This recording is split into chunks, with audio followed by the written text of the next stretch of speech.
All right, wonderful people, lovers of freedom. Good morning, good afternoon, good evening to each and every one of you. Welcome back to Expose News TV, your one and only YouTube platform, where they're giving a back-to-back update on how things they be, on how things they share for Biafra land and beyond.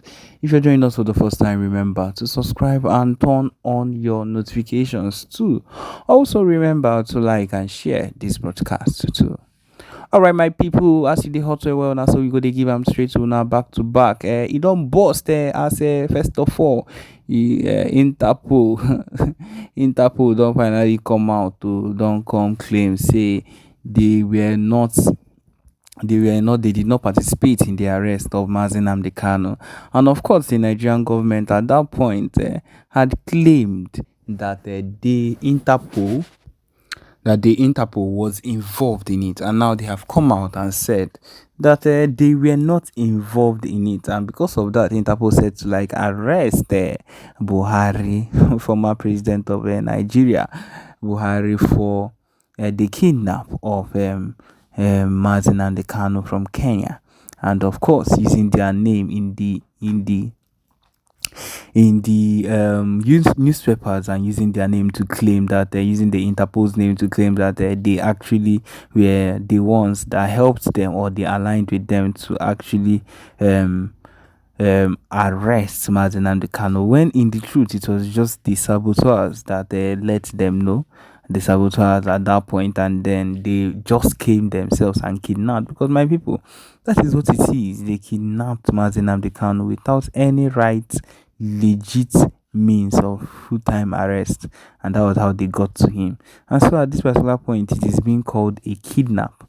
You will be wondering why we are calling it kidnap. It is a full-time kidnap because these people did not do these people did not go through the right way, just because of the hate for the Biafra movement, just because of the hate for Ndibo. That was why they did everything they did, and now they got Mazin and Kanu. And now the possibility that former President Buhari, Muhammadu Buhari, will go down for it is there, and the Interpol is ready to come for him to take him down for that particular claim, because of course that is what it is. And then I would like to talk about the fact that we have gained this particular recognition even from the Interpol, just because of the fact that we have been going viral. Most of us will come out and say the amount of things that is being done, or the amount of things that is being done by PM EBA, or the amount of investment, the amount of conferences and the conventions and the town hall meetings that is being held, and yet no, you would say that there is no profit, that there is no gain from any of it. This is an example of the gain. We've been saying this in times without number, that the amount of times that we have actually gone viral has made them get to understand these roots, or the problem at this particular point. They've come to understand that there are people that are fighting and that has a leader in place. And then they are asking, when did they arrest this leader?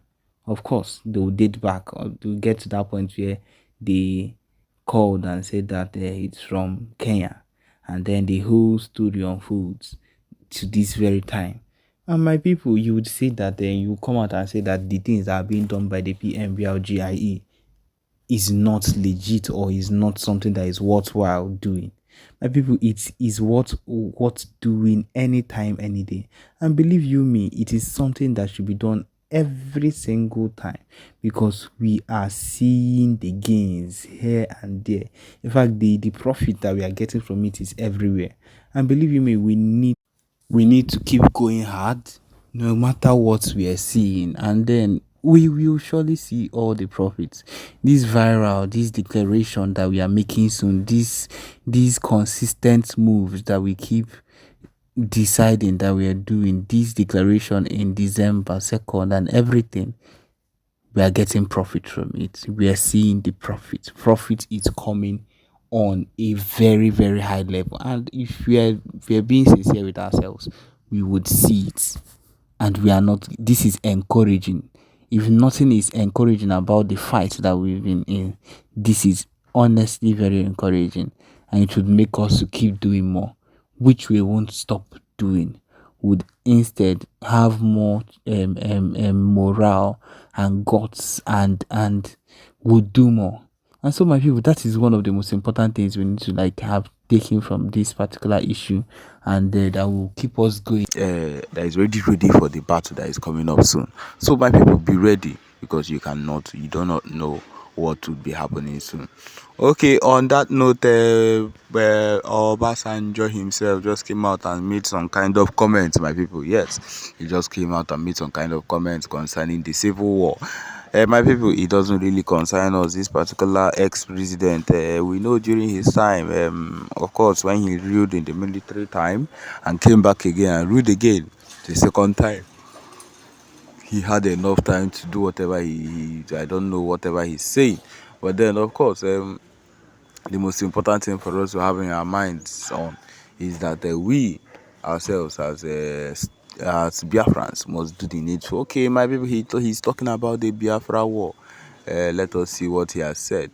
He says here, Olusegun Obasanjo, the former president of Nigeria, recently spoke at the conference on youth leadership titled Opportunities for Peace, Roles of the Youths in Conflict Prevention in Africa.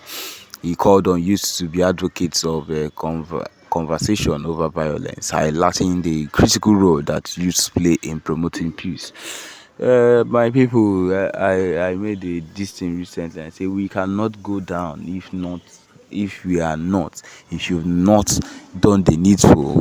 Peace is not even an option right now. If people have decided not to give us what we want, if you've decided not to give us a Nnamdi Kanu have decided not to give us our Biafra freedom, our Biafra referendum, peace is not an option.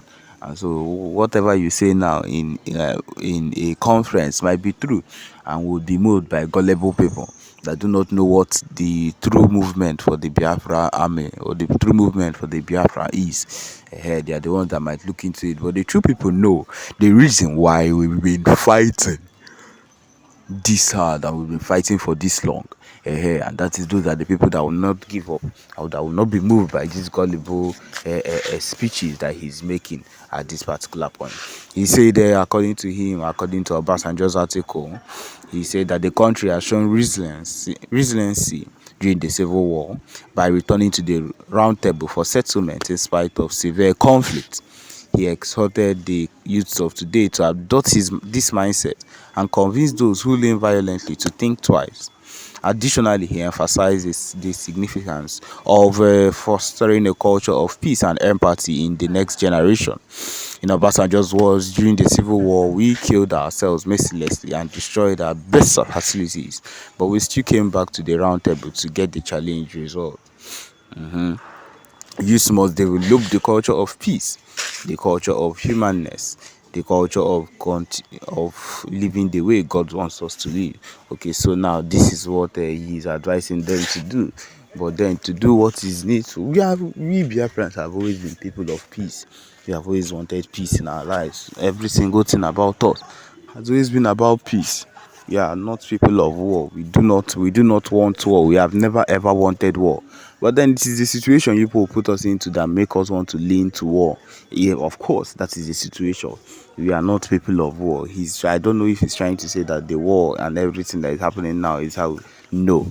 The youths of nowadays, the Biafrans of nowadays, are leaning into war because that is what they have pushed us into. Because that is the situation they have pushed us into. We did not just wake up one day and decide to wake up and push ourselves into war. The reason why the Nigerian army and the Biafra Liberation Army, the BLA, are clashing 24/7 is because of the fact that they have refused to do the needful.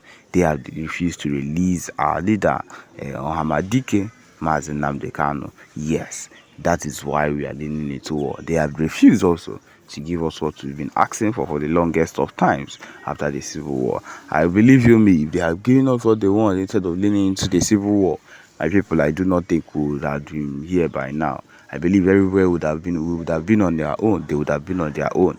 And we would be where we are because, of course, there is no need for any war and we would be happy with our state.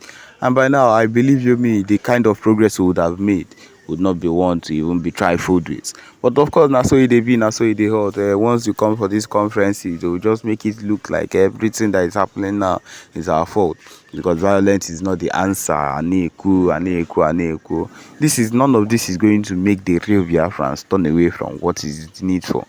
The people that cannot be turned, cannot be swayed by these gullible talks, they know the real fight, and they are not going to give us. And so on that particular note, nothing of such can make us give up on our fight or stop doing whatever it is we've been doing ever since. And so because of that, we'll keep on fighting and doing the needful no matter what. So yes, my people, this is where we've come to the end of this particular broadcast. Thank you for joining us. Remember to subscribe and turn on your notifications too. Thank you.